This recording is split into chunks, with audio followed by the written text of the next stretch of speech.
En esta ocasión vamos a hacer un tutorial sobre los elementos de cohesión textual.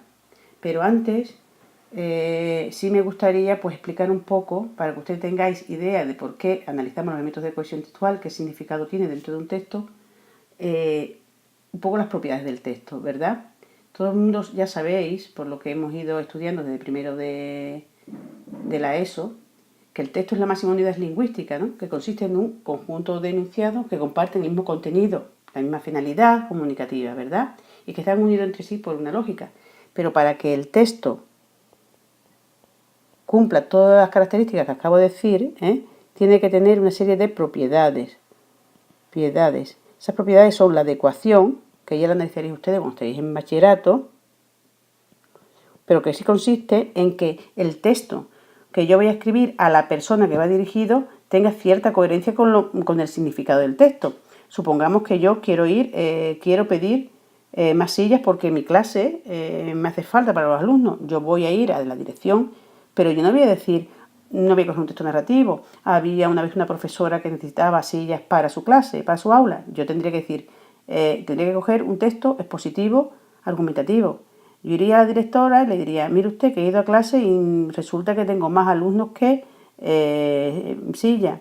Así pues, a mí me gustaría que como no podemos estar en clase y para poder dar la clase bien, ¿vale? Entonces, eso es la adecuación. La coherencia, que es otra propiedad de los textos, la coherencia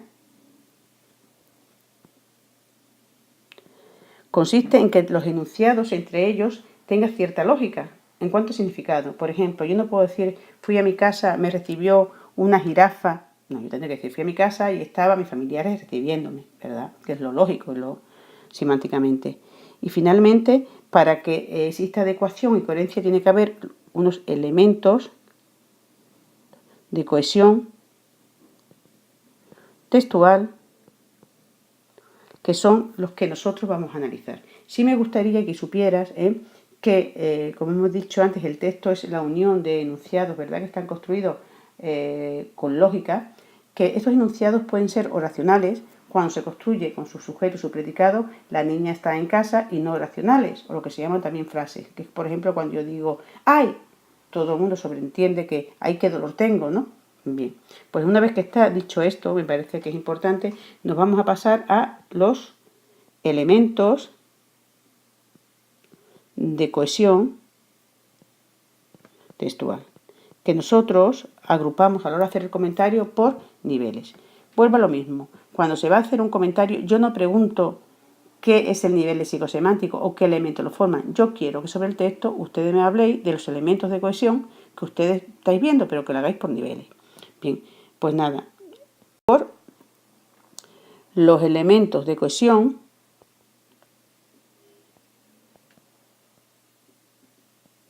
textual en el nivel fonético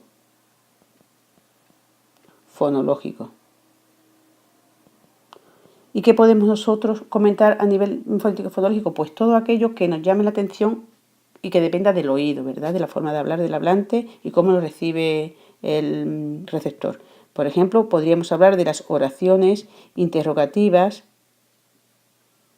negativas y exclamativas, ¿verdad? Porque nosotros cuando escuchamos oraciones interrogativas y exclamativas es porque hay una entonación diferente que nos pone en alerta. Podemos hablar de la aliteración y podemos hablar de las onomatopeyas. Esos serían los elementos que tendríamos que comentar a nivel fonético-fonológico. En cuanto al nivel lexicosemántico, centrado en las palabras y en su significado, pues en principio tendríamos que hablar de las repeticiones de palabras. Palabras en un texto se repiten mucho las palabras para que nos demos cuenta, porque quiere hacer hincapié en lo que quiere, en lo que quiere que nos enteremos. Por ejemplo, si quiere que nos quede bien claro que la Caperucita Roja era una buena niña, pues aparece mucho el término buena, buena, buena, o incluso con sinónimos o antónimos, con la misma finalidad, ¿verdad? buena, amable, cariñosa, etc.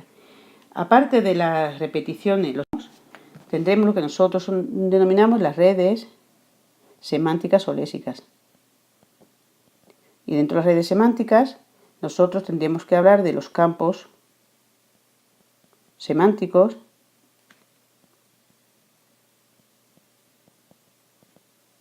¿vale? Si vamos a hablar de la caperucita roja que vivía en el bosque, hablamos de bosque, árbol, casa, pajaritos, etc. Y dentro de los campos semánticos, lo más normal es que nosotros hablemos del fenómeno de la hiperonimia, con sus hipónimos y sus cohipónimos. Por ejemplo, si estamos hablando de semana, los hipónimos serían lunes, martes, miércoles, que a su vez serían entre ellos cohipónimos. Otra característica dentro del nivel léxico-semántico que tendríamos que comentar serían las sustituciones. Sustituciones que no son elisiones, las sustituciones de palabras, normalmente por pronombres de distinta naturaleza, ¿vale? Tener cuidado, sobre todo los de cuarto, que en cuanto a las sustituciones, tenemos que diferenciar entre la anáfora y catáfora. Pero esto es solo para los alumnos de cuarto de la ESO ordinario. Por ejemplo, si yo digo, María llegó, ella, con primero aparece el nombre, que es el que tiene el contenido, y después digo el pronombre, o sea, la sustitución, esto sería una sustitución anafórica. Sin embargo, si yo digo ella, María, en este caso, el pronombre tendría una referencia catafórica. ¿Vale? Y bien, con esto ya estaría lo que es el nivel léxico-semántico. Ahora me voy a pasar al morfosintáctico. Y en el nivel morfosintáctico tendremos que analizar lo que son las omisiones o elipsis, ¿no? ¿Qué diferencia hay entre una omisión, elipsis o una sustitución que está en el campo semántico? Pues que no aparece aquí el término. Por ejemplo, si yo digo María llegó, ella comió, coma, ¿no? Aquí, ella sería una sustitución por María. Pero si yo digo María llegó, comió, aquí yo sé que se refiere a María por la terminación del verbo, pero no me aparece nada. Por lo tanto, esto sería una sustitución. Sería una elipsión, ¿vale? Una elipsis. Elipsis, ¿vale? Porque no aparece el término. Otro de los elementos importantes que no hay que pasarlo de pasada y no hay que decir en teoría lo que yo voy a decir aquí, sino que hay que comentarlo en el texto, serían los elementos deísticos, ¿verdad? La deísis. Y la deísis, ¿vale? Puede ser personal. Para buscar la deísis personal la tendremos que ver en los pronombres personales o en los determinantes posesivos, en las terminaciones de los verbos y en ciertas expresiones. Por ejemplo, en persona, lo hizo en persona, ¿verdad? Ella es una deísis personal con referencia anafórica o catafórica que está haciendo referencia a una persona que va arriba, y para no hacer muy pesado el texto, entonces lo que hace es que se sustituye por un pronombre. También, por ejemplo, el determinante posesivo. su hija es lo mismo que la hija de ella. El su S también sería una deisis personal, ¿verdad? Que se refiere a una tercera persona. También lo tenemos en la terminación de los verbos. Cantó, bailamos, hace referencia a cantó a la tercera persona y bailamos hace referencia a la primera persona del plural y que se refiere en el texto a tal cosa, ¿verdad? A tales personas. Y ciertas expresiones, por ejemplo, cuando yo digo lo hizo en persona, lo hizo ella misma, ¿verdad? Hace referencia a ella, a una tercera persona del singular. Bien, deisis personal. Deisis temporal. La deisis temporal, evidentemente, la vemos en los tiempos verbales. La vemos en los adverbios de lugar, de tiempo. Y lo vemos en ciertas expresiones de tiempo, ¿verdad? Y no me falta deisis espacial. La deisis espacial que la tenemos en los pronombres y determinantes demostrativos.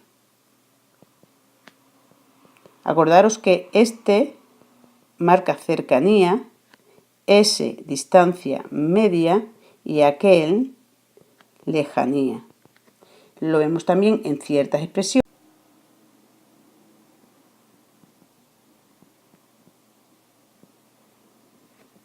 Y lo vemos también en los adverbios de lugar.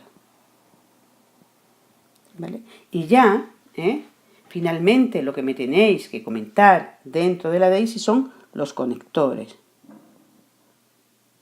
¿Vale? Dentro de los conectores yo quiero que me digáis solo el del archivo que yo os he puesto. Hay muchos, pero eso ya progresivamente o cuando estéis en bachillerato ya los dirán. Ahora mismo yo lo que quiero es simplemente que me digáis los de este folio.